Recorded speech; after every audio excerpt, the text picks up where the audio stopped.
जय हिंद दोस्तों, मैं स्वयं श्रीवास्तव बार फिर से आप लोगों का स्वागत करता हूँ। आशा करता हूँ आप लोग एकदम अच्छे होंगे और बहुत बेहतरीन तरीके से आप लोगों की तैयारी चल रही होगी। आरपीएफ कांस्टेबल जिसका क्लियर तो सभी लोगों ने कर दिया है, फॉर्म गूगल फॉर्म वगैरह सभी भराते हैं, पर एक्चुअली में क्या डाटा प्रोवाइड कराते हैं वो चीज़ मैं आपको बताने वाला हूँ। लास्ट तक आपको सारी जानकारी दे दूंगा। Hard shift, easy shift, result date, उसके साथ साथ एवरेज स्कोर और एक्सपेक्टेड कट ऑफ सभी चीज़ बता दूंगा।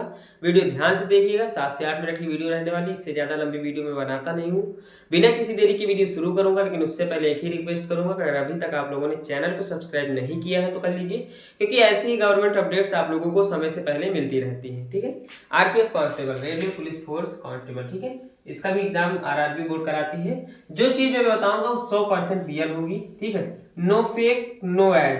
ठीक है। नो फेक का मतलब ये है कि कोई चीज मैं अपने पास से ऐड नहीं करूंगा, सब आप लोगों का दिया हुआ डाटा है। 50,000 से ज्यादा कैंडिडेट्स ने उस फॉर्म को भरा है। ओवरऑल कैंडिडेट्स मार्क भी बताने वाला हूँ, उसके साथ साथ कैटेगरी वाइज सेफ स्कोर भी बताने वाला हूँ। आप लोगों को पता है, सबसे पहले बेसिक चीज जान लीजिए कि इन चीजों को ध्यान में रखते हुए मैंने ये चीजें बनाई है, तो इसलिए इन चीजों को बताना जरूरी है। आपके पास पद थे 4,208, जिसमें मेल थी 3,570, फीमेल थी 631। ठीक है। यहाँ से आपके 12 गुना, मान लो 12 से 15 गुना यहाँ से उठाए जाएंगे फिजिकल के लिए। वो सारी चीजें मैं आपको बताऊंगा। आप लोगों के पास दो शिफ्टें थी, एक हार्ड शिफ्ट थी, एक मीडियम शिफ्ट थी। नॉर्मलाइजेशन डिपेंड करती है शिफ्टों के हार्डनेस और मीडियमनेस पर। ठीक है। क्योंकि नॉर्मलाइजेशन अगर हार्ड होगा तो नॉर्मलाइजेशन बहुत ज्यादा होगा, इजी होगा तो नॉर्मलाइजेशन कम होगा। ठीक है। 17 की तारीख की थर्ड शिफ्ट हार्ड थी आपकी, 2 तारीख की सेकेंड शिफ्ट हार्ड थी, 18 तारीख की फर्स्ट शिफ्ट, 2 तारीख की फर्स्ट शिफ्ट, 12 तारीख की फर्स्ट शिफ्ट, 4 तारीख की थर्ड शिफ्ट, 10 तारीख की थर्ड शिफ्ट, 7 तारीख की फर्स्ट शिफ्ट, 11 तारीख की सेकेंड शिफ्ट, 9 तारीख की सेकेंड शिफ्ट और 11 तारीख की थर्ड शिफ्ट। 11 second 11 third. ठीक है। 12 तारीख की थर्ड और 12 तारीख की सेकेंड। ठीक है। ये सारी शिफ्टें हार्ड शिफ्टें थी। अभी मैं नॉर्मलाइजेशन बताऊंगा हार्ड शिफ्ट का और मीडियम शिफ्ट का। अब बात करते हैं मीडियम शिफ्ट की। तो 6 तारीख की थर्ड शिफ्ट, 5 तारीख की सेकेंड शिफ्ट, 18 तारीख की सेकेंड शिफ्ट, 5 तारीख की थर्ड शिफ्ट, 7 तारीख की सेकेंड शिफ्ट, 17 तारीख की फर्स्ट शिफ्ट। इस जगह पर लाइट लग रही होगी तो मैं बता देता हूँ, यहाँ पे कट ऑफ लिखा हुआ। ठीक है। आपको दिख नहीं रहा होगा, वो अभी गोल लाइट है। थोड़े दिनों में मैं अच्छी लाइटों को व्यवस्था कर लूंगा, तब तक आप लोग देख लीजिए। अगर अभी थोड़ा बढ़ रहा है तो मैं इसको कम कर दूंगा। ठीक है। 17 तारीख की सेकंड शिफ्ट, 4 तारीख की सेकंड शिफ्ट, 4 तारीख की फर्स्ट शिफ्ट और 2 तारीख की थर्ड शिफ्ट। उसके बाद आपका आता है 18 तारीख की थर्ड शिफ्ट, 7 तारीख की थर्ड शिफ्ट, 7 तारीख की थर्ड शिफ्ट, 12 तारीख की थर्ड और 6 तारीख की फर्स्ट। तो ये थी मीडियम शिफ्ट। अब अगर मैं बताऊं नॉर्मलाइजेशन, तो हार्ड शिफ्ट में कितना जाएगा और मीडियम में कितना जाएगा। ठीक है। तो हार्ड शिफ्ट में जाने को तो 8 नंबर तक जाएगा। ओ 8 नहीं, 10 से 12 नंबर तक हार्ड शिफ्ट में नॉर्मलाइजेशन मिलने को है और 7 से 10 तक मीडियम शिफ्ट में। ठीक है। नॉर्मलाइजेशन ये आप लोगों के द्वारा दिया गया डाटा है। मैंने इसमें सिर्फ और सिर्फ अपने थोड़ा सा एनालिसिस का प्रयोग किया हूं, आप लोगों के एनालिसिस को कोड डिकोड किया हूं, इसके बाद ही बताने वाला हूं। ठीक है। अब जो आप लोगों ने डाटा भरा है, ठीक है, वो जो आप लोगों ने फॉर्म भरा उसमें ओवरऑल कैंडिडेट्स मार्क कितना कितना बता रहे हैं। ठीक है। तो 60 प्लस स्टूडेंट 45,518 है, 65 प्लस 39,759 है। ये चीज कभी मत सोचिएगा कि ये सारे अलग है। भाई जो 60 प्लस होगा वही से जो 65 प्लस होगा वो 60 प्लस भी तो होगा, यानी कि इसमें ये भी ऐड है। ठीक है। इसके अंदर ही है।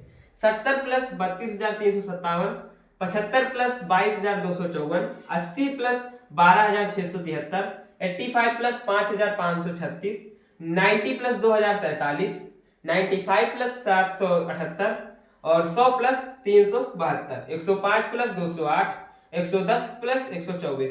आपको पता है कि इस बार ऑल इंडिया रैंक आने वाली है, कैटेगरी वाइज और ग्रुप वाइज रैंक नहीं आने वाली, ग्रुप वाइज रैंक नहीं आने वाली, ऑल इंडिया रैंक आने वाली है। ठीक है। तो ये चीजें ध्यान रखना, इसलिए मैं जो चीजें बता रहा हूँ उसको देख लीजिएगा। ठीक है।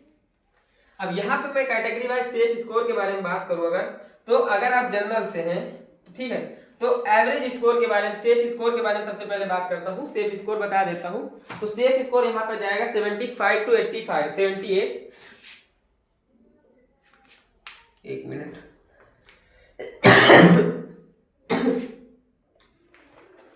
78 टू 85.2, ठीक, 78 टू 85.2, ठीक। EWS में भी 78 टू 85.2, ठीक है।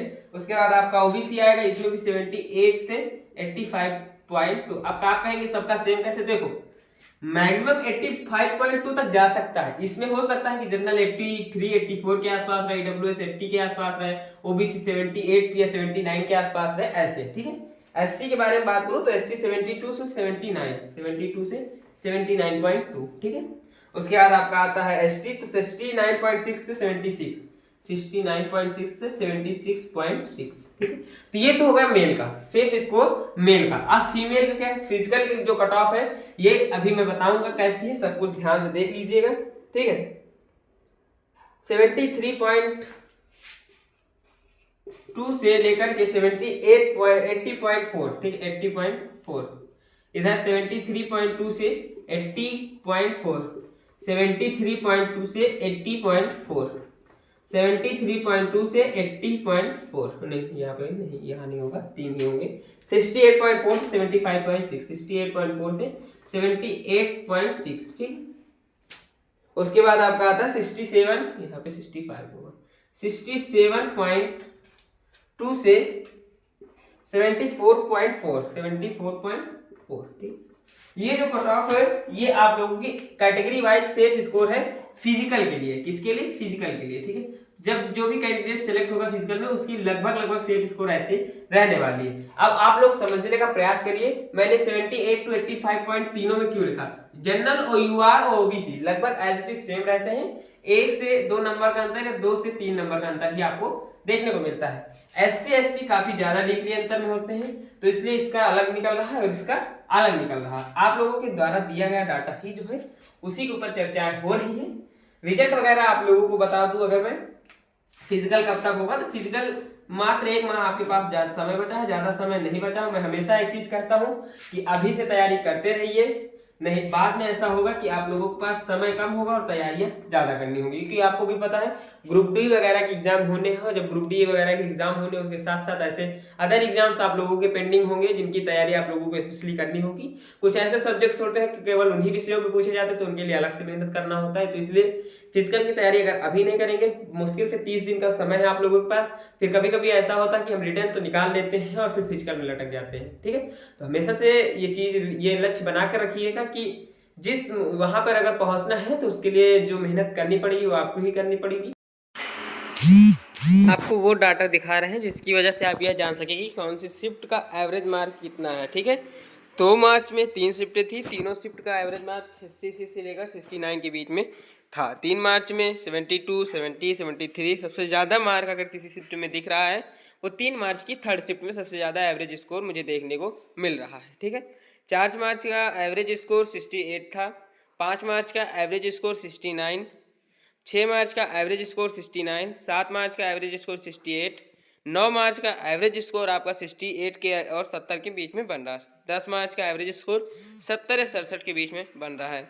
11 मार्च का एवरेज स्कोर आपका बन रहा है 68, 12 मार्च का एवरेज स्कोर बन रहा है आपका 60, और 17 मार्च का एवरेज स्कोर बन रहा है आपका 66, और 18 मार्च का एवरेज स्कोर 69। ओवरऑल एवरेज जो बन रहा है वो 69 बन रहा है। टोटल कैंडिडेट्स जो थे आपके वो 56,488 कैंडिडेट्स थे, उन्होंने अपना डाटा शेयर किया है। तो नॉर्मलाइजेशन देख सकते हैं, कहीं पे 2, कहीं पे 4, कहीं पे 3 ऐसे होगा, ठीक है। तो आशा करता हूँ, उम्मीद करता हूँ कि आपको यह वीडियो पसंद आई होगी। ऐसी ही वीडियोस लगातार चैनल पे अपलोड होती भी रही हैं और आगे होती भी रहेंगी। मिलूंगा किसी और टॉपिक के साथ, तब तक के लिए धन्यवाद।